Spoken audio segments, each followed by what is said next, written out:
Alors on est sur cette dernière session avec les 3 dernières marches, des 15 marches qu'il y avait donc pour monter au temple de Jérusalem, et on avait à chaque fois qu'on montait une marche, un psaume à réciter. Ce sont les cantiques des degrés. Si vous n'avez pas écouté les dernières émissions, je vous invite à le refaire pour ne pas prendre le train en marche où il n'y a pas d'ascenseur. On ne peut pas monter directement à la marche numéro 13, c'est bien de passer par la première. Donc, on est à la 13e marche aujourd'hui avec le psaume 132.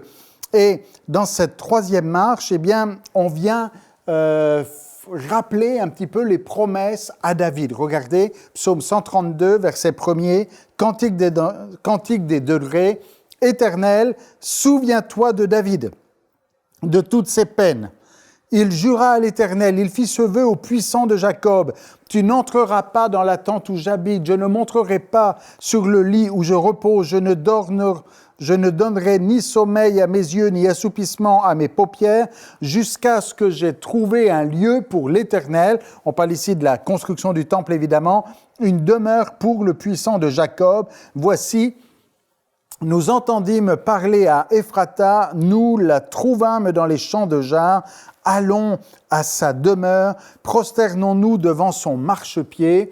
Et ici, on a 3 petits points, on a une pause qui se produit là. Et on arrive au verset 8. « Lève-toi, Éternel, viens à ton lieu de repos. » Donc, on appelle la présence de Dieu dans le temple, « Toi et l'arche de ta majesté. » Et c'est important ici de noter l'arche.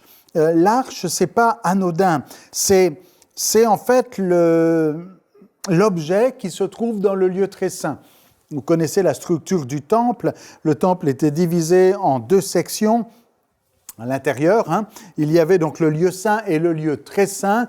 Dans le lieu saint, il y avait la table des pains de proposition, l'autel des parfums, et puis ce chandelier aussi. Et dans le lieu très saint, il y a l'arche. Aujourd'hui, qu'est-ce que ça pourrait représenter pour nous? Pourquoi insister dans le psaume 132? Pourquoi insister sur l'arche? Parce qu'il semblerait que ce soit vraiment là le cœur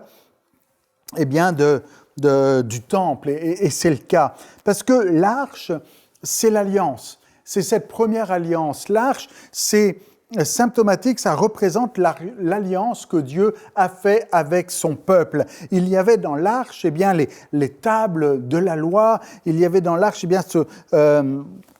de la manne, il y avait dans l'arche cette verge d'Aaron qui avait fleuri, et puis cette arche représente l'alliance que l'Éternel avait fait avec son peuple. Aujourd'hui, on est dans un contexte de Nouveau Testament, mais néanmoins, on peut relire le psaume 132 pour nous et se l'approprier en disant « c'est important que l'arche, que l'alliance, la nouvelle alliance que Dieu a fait avec son peuple en Jésus, soit au cœur de nos pensées, de nos motivations lorsque nous montons au temple, qu'on ait besoin de se recentrer quelque part. Parce que c'est ce qui se passe ici dans ce psaume 132, c'est qu'on se recentre, alors qu'on monte au temple, on se rappelle c'est quoi le temple. Alors qu'on est en train de monter ces marches, et on est déjà à la 13e marche, c'est de dire où on va, qu'est-ce qu'on va faire, pourquoi est-ce qu'on va dans ce temple, pourquoi est-ce qu'on va dans cette maison, pourquoi est-ce qu'on est en train de monter ces marches, et de se recentrer, de se rappeler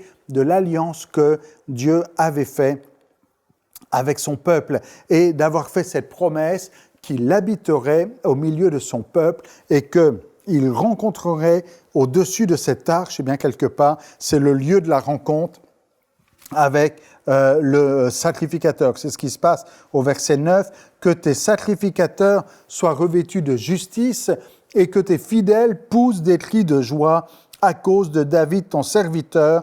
Ne repousse pas ton oint. » Et là, ce n'est pas par hasard qu'on a le mot « oint ». Le mot « oint », par définition, c'est celui qui a l'onction. C'est celui qui a l'esprit. Et ici, David est qualifié de oint, celui qui a une onction, qui a reçu l'esprit. Mais notez bien au verset 11, « L'Éternel a juré la vérité à David, il n'en reviendra pas. Je mettrai sur ton trône un fruit de tes entrailles. Si tes fils observent mon alliance et mes préceptes que je leur enseigne, leurs fils aussi pour toujours seront assis sur ton trône. Oui, L'Éternel a choisi Sion, l'a désiré pour sa demeure, c'est mon lieu de repos pour toujours. Et je vais continuer peut-être, et puis on va revenir là-dessus tout à l'heure. Il est dit, j'étais donc au verset 14, « C'est mon lieu de repos à toujours, j'y habiterai car je l'ai désiré, je bénirai sa nourriture, je rassasierai de pain ses indigents, je revêtirai de salut ses sacrificateurs, et ses fidèles pousseront des cris de joie. » C'est la deuxième fois qu'on fait référence à la joie. « Là, j'élèverai la puissance de David, je préparerai une lampe à mon oint, je revêtirai de honte ses ennemis, et sur lui brillera sa couronne. » Alors, qu'est-ce qui se passe ici?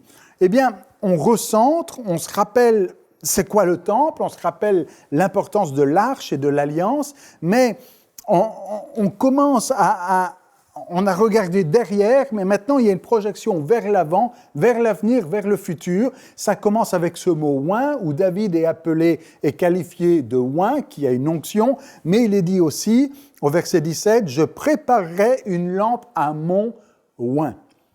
Mon oint. Notez bien que « oint » en hébreu, ça se dit « Meshaïa », le Messie.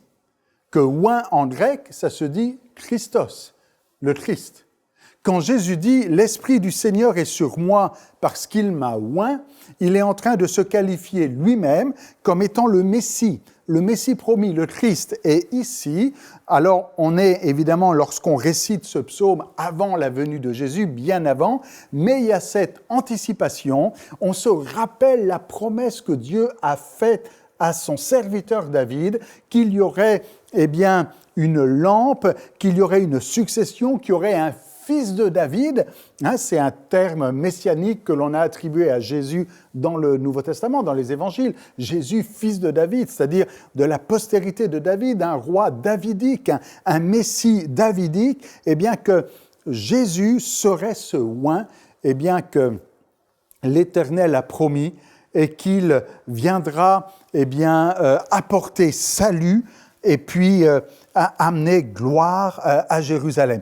Alors comprenez ici qu'on fait donc référence à un salut à venir et que quand on monte au temple et qu'on est donc à cette 13e marche, eh bien on se rappelle ce que David a fait, pourquoi il a construit le temple, on se rappelle des promesses de Dieu, il habitera au milieu de son peuple et on rappelle aussi cette espérance de la venue d'un Messie. Aujourd'hui, nous savons que le Messie est venu, que c'est Jésus, qu'il est l'accomplissement des promesses, l'accomplissement de toutes ces prophéties messianiques, de tout ce qu'avaient annoncé les prophètes. Donc, comment est-ce qu'on peut lire le psaume 132 pour nous aujourd'hui? Eh bien, disons que si en Christ l'accomplissement messianique a été accompli, il reste encore une divine espérance. Nous espérons son retour. Nous espérons le retour de Jésus. Nous espérons cette parousie. Nous espérons ce jour où, au son d'une trompette, nous, les croyants, nous serons enlevés au ciel. On attend. On est dans cette glorieuse attente. Alors, si on veut garder un petit peu l'esprit du psaume 132, disons que nous, on changera un petit peu, on va déplacer un petit peu l'objet de notre attente. À cette époque-là, on attend le Messie. Aujourd'hui, on attend le retour de Jésus.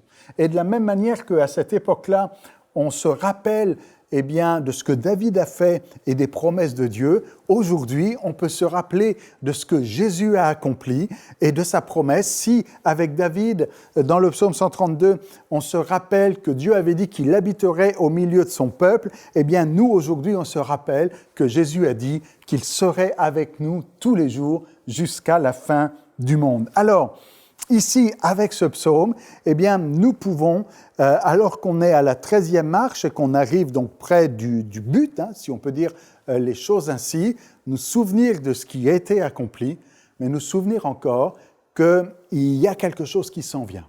Et d'avoir cette espérance. Vous savez, quand on parlait de l'Évangile, il y a quelques années, Et un vocabulaire qu'on utilisait assez souvent, qu'on utilise peut-être encore aujourd'hui, c'était un évangile à quatre coins, à quatre facettes, qui se résumait en 4 points. Jésus sauve, Jésus guérit, Jésus baptise du Saint-Esprit et Jésus revient. Et c'est important de ne jamais oublier que Jésus revient.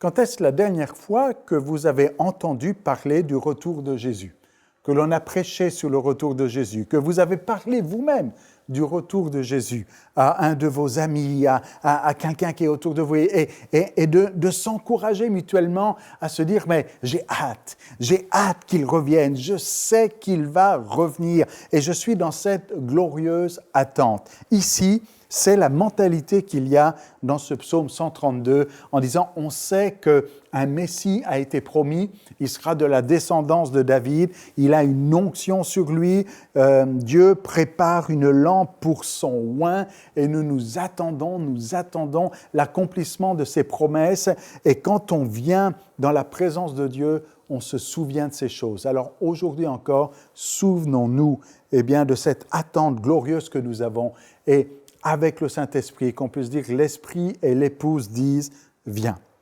Le psaume 133 est un psaume très connu, mais qu'on a souvent tendance à isoler du reste un petit peu des cantiques des degrés. C'est comme si on oubliait que le psaume 133 était le 14e de la liste et qu'en fait, on lisait le psaume 133 pour ce qu'il est et on oublie qu'il est dans une suite logique et que ça a commencé à une première marche et que 133, c'est la 14e marche, l'avant-dernière marche. Et ce psaume 133, cantique des degrés de David, dit « Voici, ô, qu'il est agréable, qu'il est doux, pour des frères de demeurer ensemble. » Une déclaration formidable.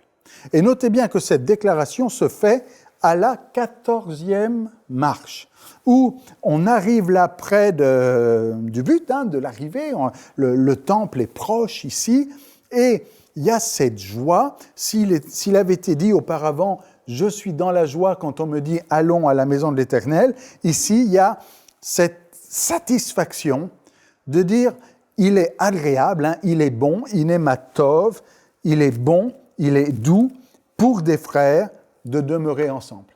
Pas simplement d'être ensemble. Ici, c'est vraiment demeurer. Littéralement, en hébreu, shevet, c'est assis, d'être assis ensemble, d'être là ensemble. Et évidemment, ça nous parle à nous aujourd'hui de la communion fraternelle. Et de dire, mais est-ce qu'on a le même état de cœur aujourd'hui lorsqu'on se réunit avec nos frères, avec nos sœurs? Est-ce qu'on se dit, waouh, c'est bon, c'est doux? Et vous comprenez ici, quand on connecte avec tous les marches précédentes, où il était souvent question de la paix, eh bien, que c'est doux parce qu'il y a la paix, parce qu'il y a la tranquillité, parce qu'on recherche la paix de Jérusalem, on prie pour la paix de Jérusalem, parce qu'on est là dans la présence d'un Dieu qui est grand, qui a fait des promesses et on s'attend à l'accomplissement de ces promesses. Il est agréable, il est doux d'être ensemble.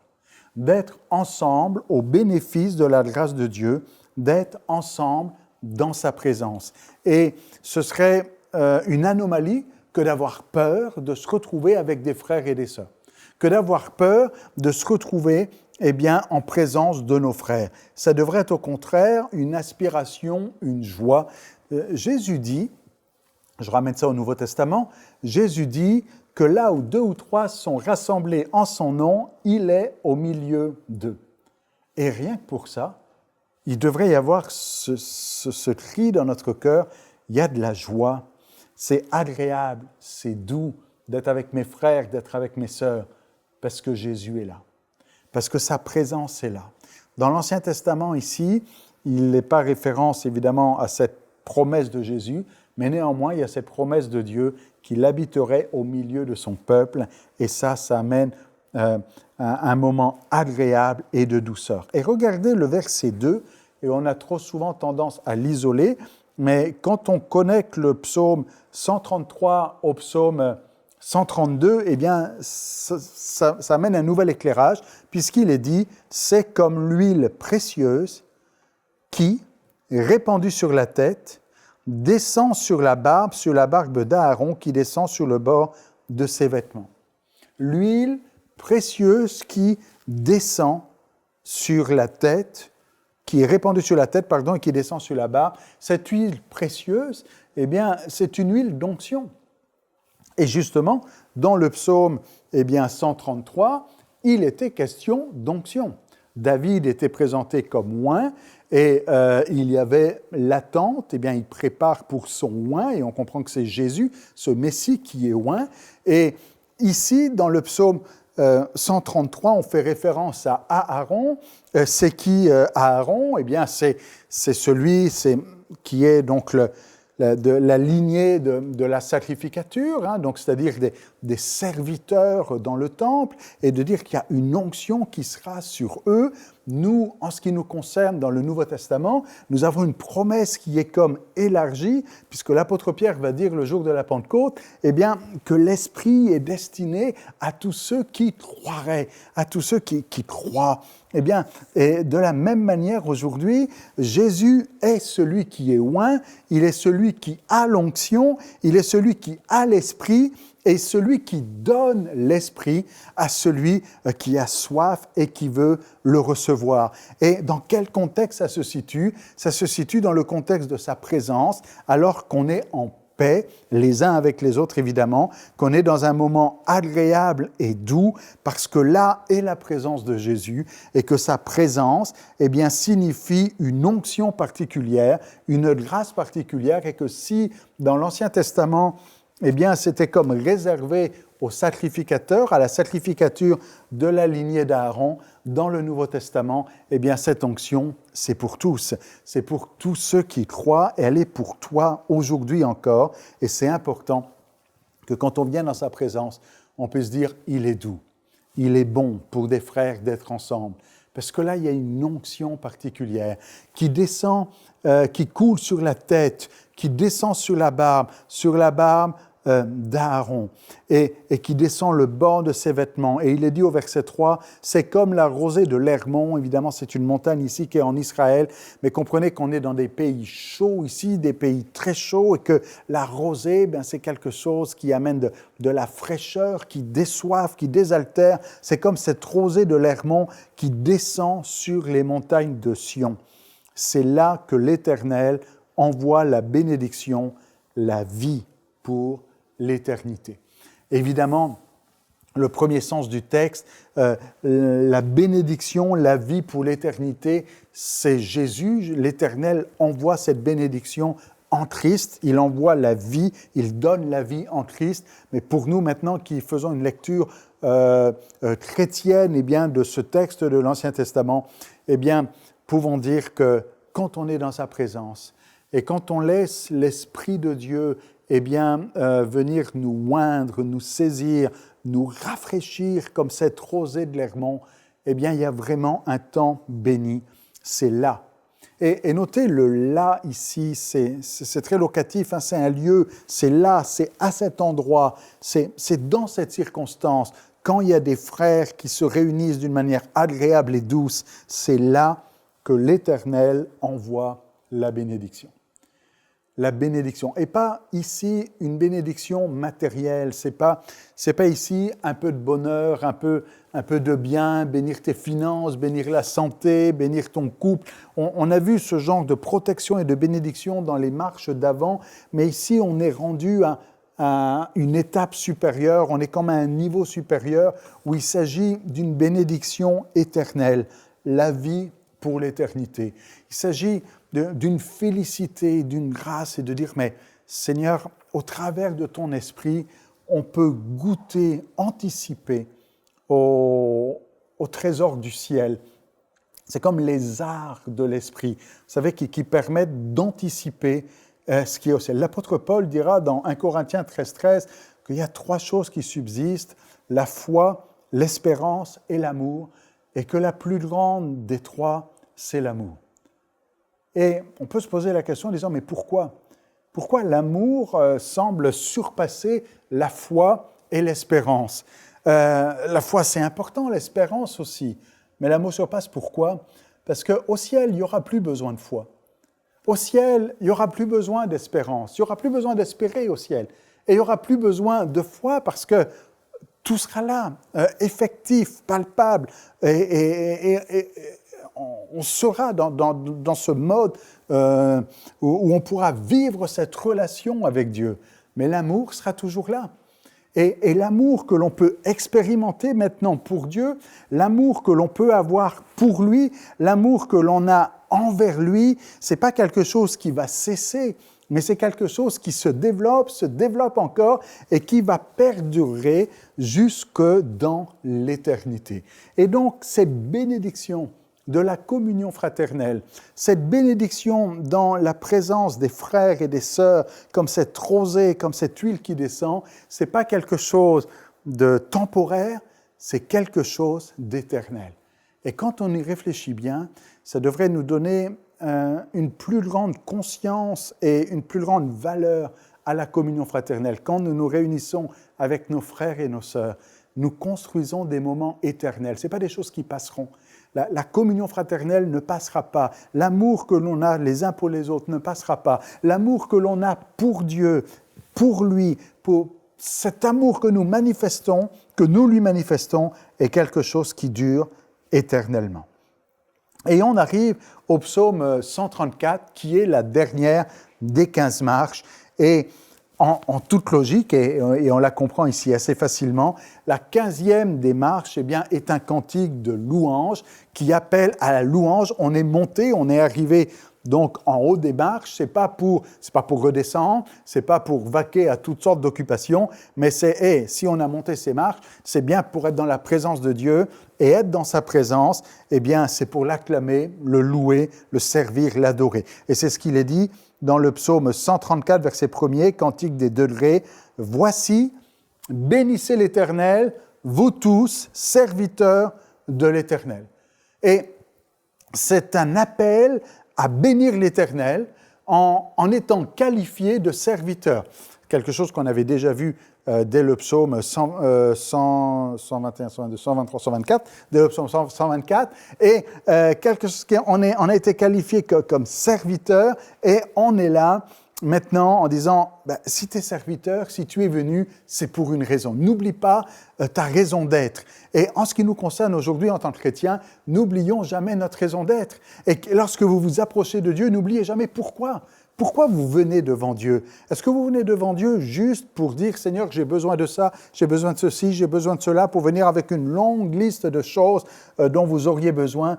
Ou alors est-ce que vous venez simplement pour dire « Seigneur, je veux bénir ton nom, je veux célébrer ta gloire, je veux te rendre hommage, je veux te dire combien je t'aime ». Et le psaume 134 invite vraiment à une louange profonde et radicale. Venez, vous tous, serviteurs de l'Éternel, parce que quand vous l'adorez, vous le servez. On a vu ça il y a quelque temps. Quand vous le louez, quand vous l'adorez, vous le servez, vous tous, serviteurs de l'Éternel, qui vous tenez dans la maison de l'Éternel pendant les nuits. Alors, peut-être que c'est plus trop d'actualité, ça, je ne sais pas. Est-ce que vous tenez dans la maison de l'Éternel pendant les nuits? On comprend ici qu'il y a une telle soif, un tel désir, un tel attachement à la présence de Dieu, eh bien qu'on n'est pas là pour dire « Non, j'ai juste 5 minutes à consacrer ». Et que quand quelqu'un vient dans la maison de Dieu, eh bien, il est prêt à y passer toute la nuit, ou à y passer des jours, ou à passer le temps qu'il faudra. Et en ce qui nous concerne, eh bien, il ne faudrait pas que la présence de Dieu soit juste un lieu de passage. Je rappelle ce qu'on avait dit pour le psaume 133, c'est « Il est doux pour les frères de demeurer », pas de passer, pas de faire un passage, pas d'aller de temps en temps à l'église, pas d'aller de temps en temps dans sa présence, pas d'aller de temps en temps dans un lieu de prière, mais de demeurer, d'être toujours avec lui et d'être là dans sa maison pendant les nuits. On comprend que c'est une question de temps ici et de dire « Seigneur, je suis tellement bien avec toi que je ne veux pas quitter ta présence, que je ne veux pas sortir de ta présence. » Verset 2, « Élevez vos mains vers le sanctuaire et bénissez l'Éternel. élevez vos mains vers le sanctuaire. Évidemment, vous savez, quand on a un effet de marche, quand on est en bas des marches, on voit quasiment que les marches, mais quand on arrive et qu'on a pris de la hauteur, on voit les choses différemment. Et peut-être qu'en bas des marches, on ne voyait pas le temple de la même manière, mais maintenant qu'on est arrivé à la 15e marche, on peut voir le temple qui représente donc la présence de Dieu, là où Dieu habite, et on peut élever les mains vers le sanctuaire et bénir l'Éternel. Et regardez le verset 3, il y a comme une réciprocité, que l'Éternel te bénisse de Sion, lui qui a fait les cieux et la terre. Et ça se termine par une double bénédiction, puisque c'est à la fois bénissez l'Éternel, à la fois vous êtes venus, vous êtes arrivés sur la 15e marche, maintenant bénissez l'Éternel, vous êtes venus pour cela, pour le bénir, pour célébrer sa gloire, pour chanter ses louanges. Et il y a aussi cette bénédiction qui est donnée à celui qui a monté les 15 marches et lui dire que l'Éternel te bénisse de Sion, lui qui a fait les cieux et la terre. Ce n'est pas la première fois qu'il est référence à Dieu qui a fait les cieux, de dire que Dieu est celui qui a fait les cieux et la terre. Donc ici, on voit qu'on a comme un rappel des autres marches qui étaient là, mais de dire que quand on vient dans sa présence, eh bien, il y a une bénédiction qui est pour nous. De la même manière que quand on est ensemble avec des frères, c'est là qu'est la bénédiction. Et quand on vient dans la présence de l'Éternel, quand on vient pour le bénir, c'est là que l'Éternel te bénit, que l'Éternel te bénisse de Sion, lui qui a fait les cieux et la terre.